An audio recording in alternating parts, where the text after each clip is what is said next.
हमारे बीच में डॉक्टर हेमलता जी भी जुड़ चुकी हैं। हेमलता जी, यहाँ बहुत बड़ा प्रोग्राम आप जो दलित लिटरेचर फेस्टिवल का जो किया जा रहा है, और लगता है कि बाहर से भी लोग आए।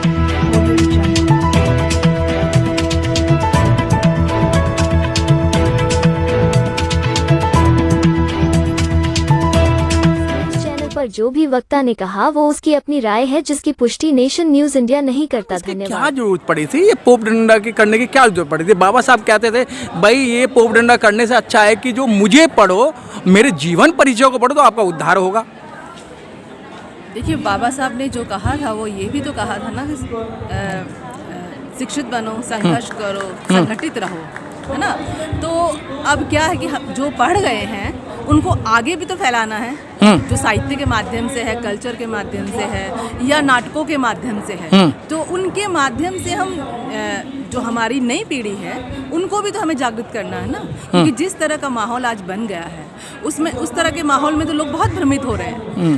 तो उनमें अगर वो, क्योंकि कॉलेज में पढ़ाया नहीं जाता, एकेडमिया में पढ़ाया नहीं जाता है, तो फिर ये हम लोगों का, जो हम बाबा साहब को जानते हैं, बाबा साहब के फॉलोवर हैं, उनका ये बहुत बड़ा दायित्व बनता है कि वह जो नई पीढ़ी हमारी है, जो इस घटाटोप में वातावरण में भ्रमित हो सकती है, वह उसको अवेयर करना, उसको सचेत करना, उसको जागरूक करना, बाबा साहब के विचारों से अवगत कराना, या जो हमारी परंपरा है जो बुद्ध से शुरू होती है और अम्बेडकर तक जाती है और दलित साहित्य के रूप में हमारे सामने उपस्थित है। डॉक्टर हेमलता जी, मैं रोकूंगा आपको। डॉक्टर हेमलता जी, जिस समय बाबा साहब ने कुछ लोगों को बाहर भेजा था और जब वापस आए तो वो सिर्फ अपनी बीवी और बच्चों में मस्त हो गए और उन्हें अच्छी तनख्वाहें मिल रही हैं। पहले भी बाबा साहब ने 56 में बोला मुझे पढ़े लिखे लोगों ने धोखा दिया है, और आज भी पढ़े लिखे ही लोग धोखा दे रहे हैं।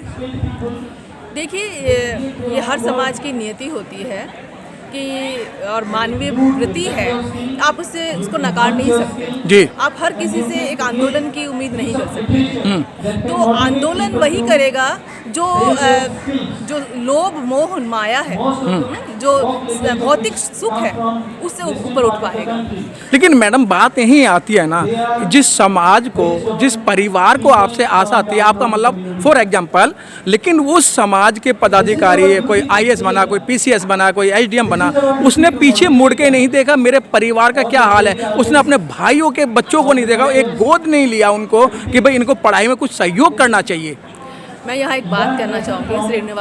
श्रीनिवास की एक थ्योरी है जिसमें वो कहते हैं कि सांस्कृतिकरण। हाँ जी। क्योंकि सांस्कृतिकरण में ये होता है कि आप दूसरों की संस्कृति को फॉलो करने लग जाते हैं। खुद ऊपर उठने के लिए आपको बहुत प्रयास करना पड़ेगा, आपको उससे संघर्ष करना पड़ेगा। तो सहज ये कि आप अपने अस्तित्व को मिटाकर, अपनी पहचान को मिटाकर आप उनकी तरह व्यवहार करने लग जाएं, है ना। तो ये एक आसान तरीका है समाज में अपने आप को डुबोए रखने का, अपने आप को सुख सुविधाओं में लिप्त करना। क्योंकि एक जो भूख है कि हमें भी सुख सुविधाओं में ही रहना चाहिए।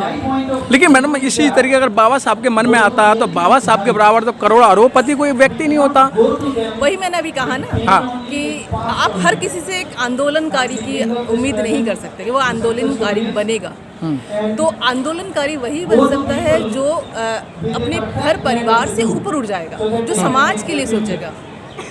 लेकिन बाबा साहब का नाम लेते हैं और बाबा साहब का नाम लेके अपनी रोजी रोटी सेक रहे हैं। अगर मैं सीधी बात करूँ, 136 मेंबर पार्लियामेंट जो है, जब दलितों पर कुछ अटैक होता है, दलितों को परेशान किया जाता है, तो उनके मुंह में दही जम जाती है। जबकि बाबा साहब के संविधान के तहत, बाबा साहब के रिजर्वेशन के तहत जीत कर आते हैं। Press the bell icon on the YouTube app and never miss another update.